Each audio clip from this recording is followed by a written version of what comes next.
Hey guys, my name is Catherine and welcome back to my channel. Today I'm gonna be doing my 2021 wrap-up. I'm gonna go through every single one, give you a rating, maybe a little summary, I don't know about that yet. Maybe like my feelings and thoughts, not what the book is about, but like, I don't know, maybe if I have something to say, I'll say that. And then we're gonna go through some stats and a little like summary like quiz thing. Like there's a lot of questions of like what's your favorite book, favorite character, favorite cover. We're gonna cover all of that today, and yeah, let's get into it. In 2021 I read 53 books. There's a stack of all the books I read, just like a quick glance for you, and the amount of pages that I read is 19,254, which is not bad, not too shabby. I read a big variety of things that I did not think I will end up with, but overall, I'm pretty satisfied with how it went. Let's now go through every single book. I'm gonna show it to you and tell you the rating and some things about it, I guess. I started the year with The 7.5 Deaths of Evelyn Hardcastle by Stuart Thornton. I gave this book 2 stars. I did not really like it. It was too easy for me and I wish that there was more complexity to the story. Then we have Hidden Bodies by Carolyn Capnes, which I gave 5 stars. It was a really good follow-up to the first book, You, and it was really nice. Then we have My Grandmother Asked Me to Tell You She's Sorry by Frederick Buckman. I unfortunately DNF'd this book. It was not exactly what I expected, and I did not like the vibes these books were giving me, so 1 star. Then I read Carrie by Stephen King. This was a really good book. I gave it 4 stars, and it's a really nice introductory to Stephen King. Nice horror book. If you want to get into it, it's a really good one to start with. Then I read Every Hearted Doorway by Shannon McGuire. I honestly did not really like this book that much. I think I gave it 3 stars. Overall, it was a bit too over the top with teenage stuff and not a lot of like magical children's worlds that I wanted from this book. Then I read 8 Perfect Murders by Peter Swanson. I gave it I think 4.5 out of 5 stars, and it was a good mystery thriller. Then I read The Pleasure and a Calling by Phil Hogan. I think I gave this book like 2 stars. Yeah, I gave this book 2 stars. It was not exactly a very good book. It was just something that's been recommended to me and it just did not hit the spot. It was kind of awkward. Then I read Deadline by Mira Grant or Shannon McGuire. It's a zombie apocalyptic book. It's second in the series and I really much enjoyed this one. I think I gave it like 4 stars. It was good. Then I read The Stargirl by Jerry Spinelli. It was actually a really surprisingly good book. I gave it 5 stars. A nice cute YA contemporary novel. Then we have City of Thieves by David Benioff. A nice historical fiction. I gave it 5 stars, one of my favorite books of this year. Then we have California by Eden Lepecki. This was something I got years ago and finally got to read in it. I did not enjoy this much. I give it 2 stars. It was kind of flat. Then I read The Graveyard Book by Neil Gaiman, a middle grade, one of the only middle grades I read this year. I just wanted to get to it finally because it's been on my shelves forever. It was okay. I think I give it 3 stars. Then I read The Keeper of Lost Causes by Jussi Adler-Olsen, a detective mystery thriller that was kind of all over the place but also intense in some scenes. I gave it I think 3 stars. It was pretty solid. Yep. Then we have Concrete Rose by Angie Thomas. I give it 5 stars. It was fantastic. It was everything you want from a good Black representation YA contemporary novel. Then I read Kim Ji-yoon Born 1982 by Cho Nam-ju. This was quite a disappointment. I gave it 2 stars. It was not exactly hitting the spots it was meant to hit. So then we have The Only Good Indians by Stephen Graham Jones, the book that I forgot to add to my worst books of the year. After rewatching all of that, I was like, oh, I forgot to add this one. It was quite a disappointment to me. A lot of people enjoyed it. It was not scary. It was not doing much for me as a horror book, so I gave it 2 stars. The Rules of Magic by Alice Hoffman, a book that I wanted to read for my challenge that I set for myself in 2020.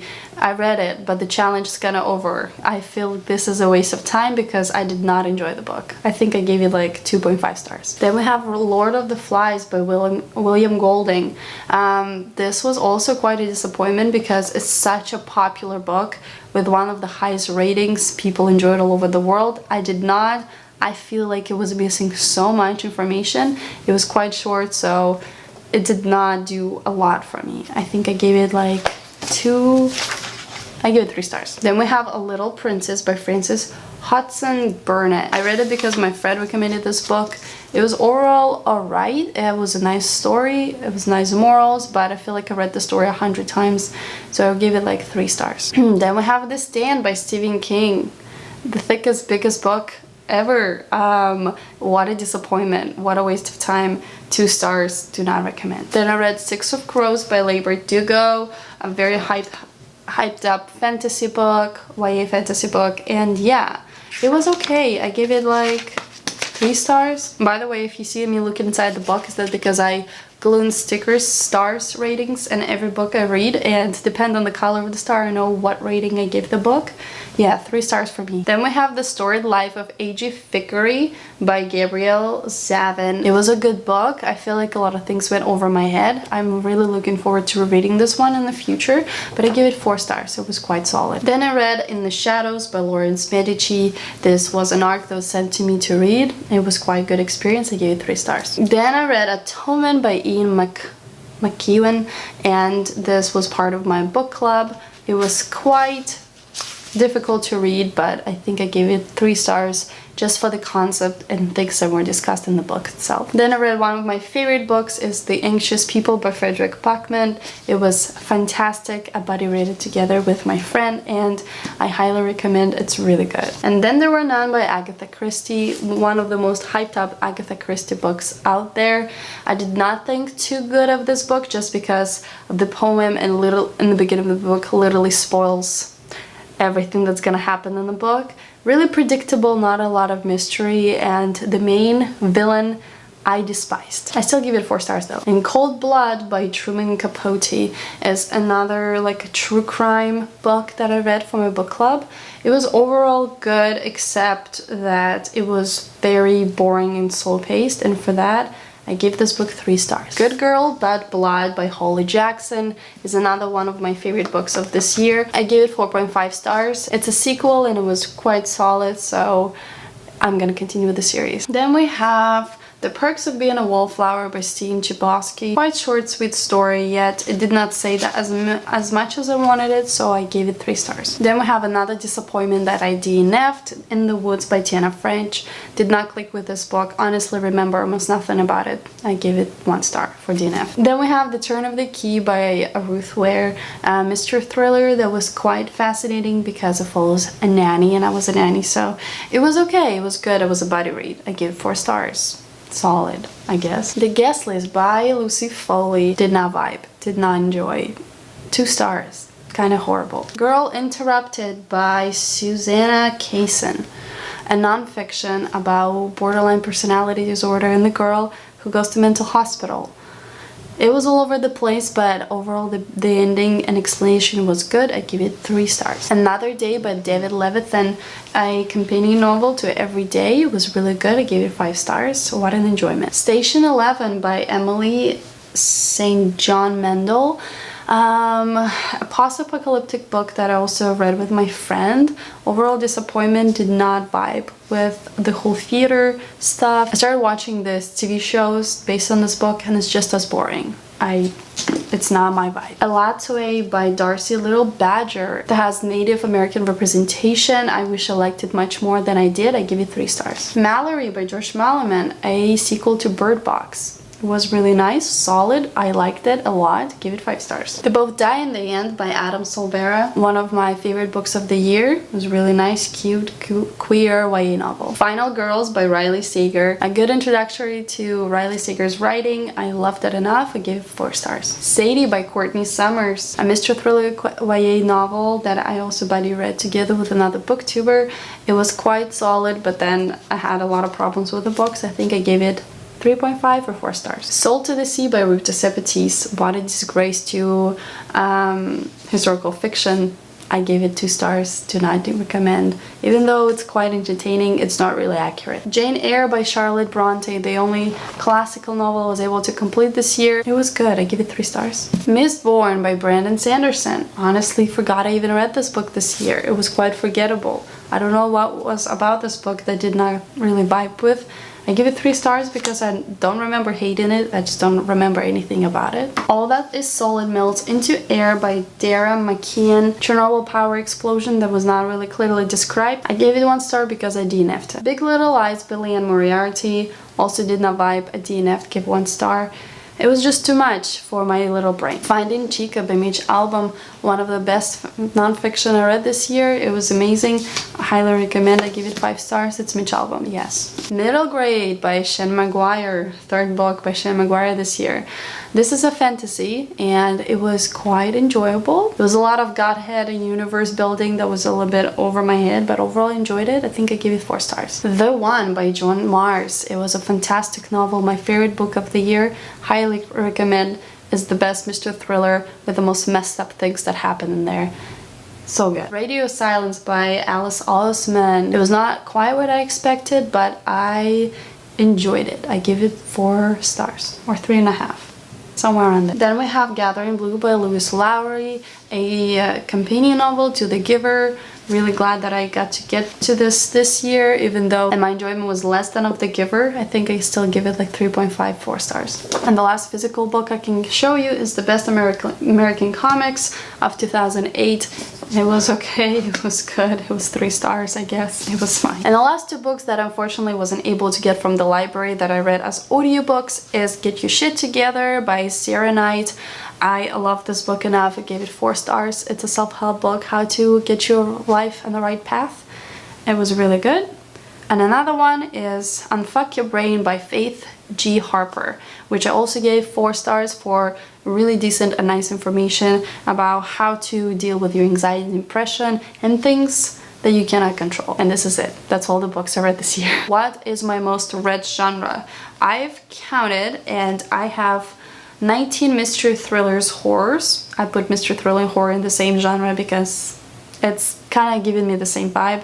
So 19 of those is my most read genre. It's mystery thriller and horror. Then we have 13 YA contemporaries. I guess I read quite a lot. I did not expect to have so many YA, but that's okay. 10 of just general fiction. I don't know how else to explain it. Then we have 4 non-fictions. Then 2 sci-fi and fantasies, then 2 historical fictions, and then just 1 middle grade, 1 classic, and 1 graphic novel / comics. So yeah, favorite 2021 release is gonna go to Concrete Rose by Angie Thomas. I honestly do not read that many like brand new releases unless I really love the author and I want to support it. And this was the case. Absolutely love this one. Next question is favorite older title you read in 2021. My favorite book of the year, The One. This was published in 2019. What? This was published in 2019. I guess it was an older title by 2 years, but it was magnificent. Book that lived up to the hype. I have 2 books that lived up to the hype, and both are YA contemporaries. The first one is The Star Girl, and another one that got a lot of hype in 2017 is The Boat Die in the End. It still stands. It's really actually good. Now the books that did not live up to the hype, I have even more of those because apparently my tastes really do not match to people who hyped up those books. So a few examples would be The Only Good Indians by Stephen Graham Jones. This got a lot of hype. Everybody loves it except me. I mean, should I mention Six of Crows got a lot of... It still has so much hype. The amount of followers of this book is ridiculous. I did not give it like a low rating. I still gave it 3.5 stars, but it was just not as good as the hype told me it would be. Another disappointment was Every Heart a Doorway. Oh my gosh, I really wanted to enjoy this series. A new book published every year, everybody loves it. I just did not get it. I have no words. I don't know why this one is even hyped up. I mean, I get it, but also I don't. Yeah, these 3 also get a lot of hype, and I think they're kind of trashy. My biggest reading accomplishment of the year.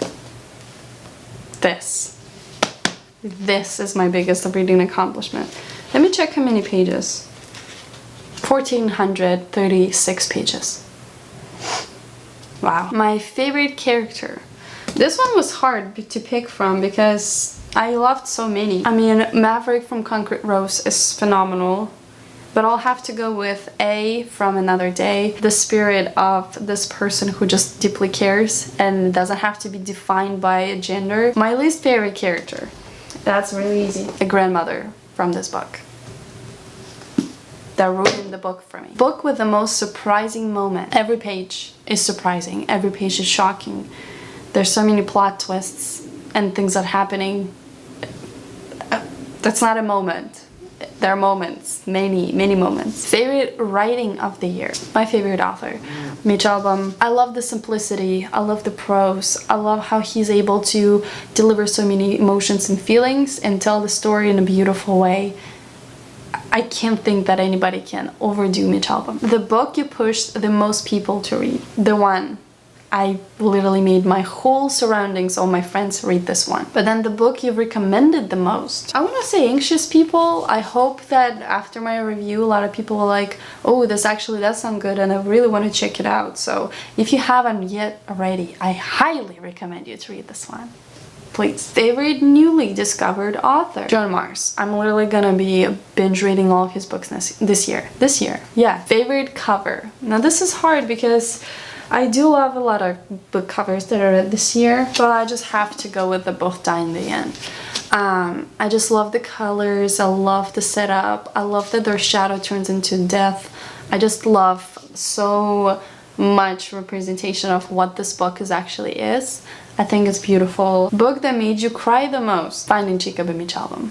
I was sobbing. Book that made you laugh the most. Anxious People by Frederick Buck. Now, favorite reread. I figured that I did not reread any books this year, which is fine. Sometimes I don't feel like rereading anything. Yeah, I don't have one. And the last question is more surprising 5-star read. Probably Stargirl, because I really did not expect much of the small book that looks this silly. I think this is it, my dudes. This is all the books that I read this year, and yeah, what a year was that. I'm really excited for New Year 2022. But before we're gonna get more into 2022 content, I have to do a kind of book haul, all the books I've accumulated in past months that I haven't updated it on, and also book on haul. Some of these books, a lot of these books have to go, so keep your eyes on it, and I'll see you next one. Bye!